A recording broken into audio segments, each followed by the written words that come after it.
Hi friends, Steph here. I'm so happy to see you today.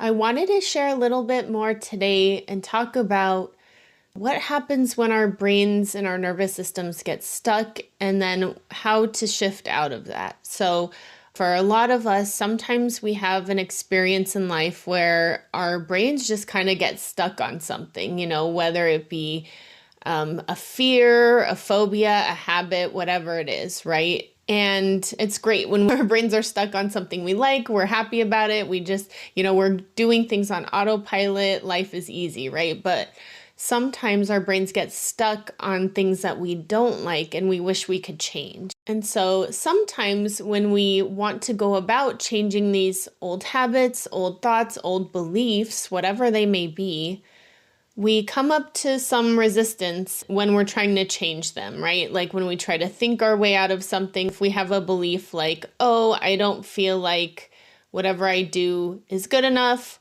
or I'm not confident, or whatever it is, you can insert anything. A lot of times we'll try to change it with a positive thought. What if I tell myself the opposite, like I'm good enough, and it's like an affirmation, and, with enough repetition over time, those things do work. But the thing is, how long is it going to take you repeating to yourself over and over, if we use the example, I'm not good enough, and then you repeat to yourself, I am enough, how many times is it going to take you to repeat that for your brain to understand and update the programming, right? For some people, it could be a really long time because every time we say, I'm enough, I'm enough, I'm enough, our brains are like, that's not quite true. So it's kind of like, no, I'm going to go back to the thought of I'm not enough because that's what I really believe. And who am I to say I'm enough? In that situation, the brain doesn't believe it because it's not known in the subconscious, right? So we have multiple parts of our mind. We have a conscious part of our mind, which is thinking about all of our day-to-day stuff. It helps us make decisions. It helps us rationalize. It helps us analyze all those kinds of things, right? It's very helpful. We also have a subconscious part of our mind, and that's the part where it's storing all of our old habits, ideas, thoughts, beliefs, programs, everything. Everything we know is stored in the subconscious mind, right? So if we have that known in the subconscious mind that I'm not enough, and we're consciously telling ourselves, no, I'm enough, I'm enough, we don't actually live like we're enough until our subconscious mind believes it. So how do we shift that subconscious mind to know that we're enough?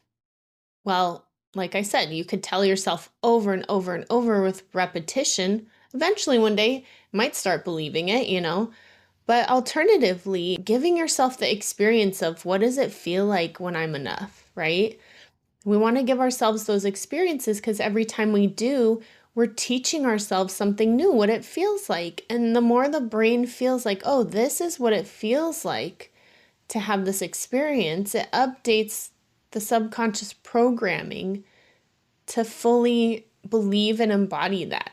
And I know it sounds kind of abstract, so I'll think of an analogy. So it's kind of like if say you're at work or something and you're working and you're like, man, I'm so stressed. And you're telling yourself, relax, relax, relax. Like all day, you're like, relax, you're stressed, relax. And you just can't get relaxed because you're telling yourself that it's not working because the body and the brain are like, I'm stressed. What do you mean? If you were to go outside, maybe sit on a quiet bench, take a few breaths, and you show yourself, you show your body, and you're showing your mind, this is what it feels like to be relaxed, right? The birds are chirping, all of that nice relaxation stuff is there. Your mind is out of your work mode because you're outside, and it goes, oh, okay, I know what that feels like. And then you go back inside to work, and you go back to your desk or whatever it is, and maybe you start feeling stressed again because you have a bunch of emails now or something, and you take that breath and you think, oh, what was it like to go outside? Your brain then has that known in it of that felt relaxing. And you can breathe in and think of that, and your body will just be like, oh, I know what that feels like. Let me do that. Instead of just telling your brain, be relaxed, relax now. That doesn't usually work. But if we give ourselves the experience of what we want to experience, like, oh, we want to be relaxed. We give ourselves a relaxing experience and we remember what that feels like, then we can bring that with us anytime because our brain's updated its programming. And for some of us, we might not have access or the ability to just go outside for work or something like that. So that's where a tool like self-hypnosis or a hypnosis recording or something like that could come in really handy, or having a hypnosis session where you're sitting with someone, you're having that known experience, because maybe you don't know what it feels like feeling relaxed and going in nature isn't enough. So finding those experiences that teach your brain what that feels like is so important to update the programming. And then once you know it, it's like learning how to tie your shoes. You just always know it. So I hope this was helpful. If you found this video helpful, remember to subscribe and hit that notification bell. And I'll talk to you later. Bye.